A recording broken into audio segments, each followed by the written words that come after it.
All right, so I have converted most of the hill graphics in this map of Oz into gradient circles, mimicking kind of a height map, although too uniform. And there's certainly nothing special here. Definitely need to do some work.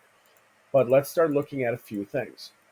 So one thing is I've got these circles that I kind of copied and pasted that are pretty much the same thing. I have an edge in here that's too sharp. So one thing that I can do is I can use the smudge tool, or if I hold down the button, I can select the blur sharpen tool. And actually, before I do the blur, let's take a look at the sharpen.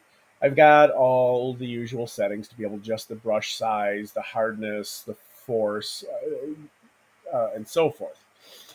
Um, if I select sharpen and I find an edge where there's a fairly clear difference between uh, different areas, in this case between the darker area and the lighter area, and I just move along that edge back and forth, you will see that it starts to very distinctly sharpen and define itself.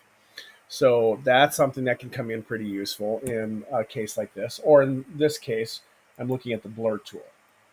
And if I just kind of move in here and move between, having selected the blur tool, move between these different areas, I can just kind of blur that area so that it becomes less distinct and less obvious. Likewise, maybe I do the same thing here a little bit, just kind of blurring those edges a little bit.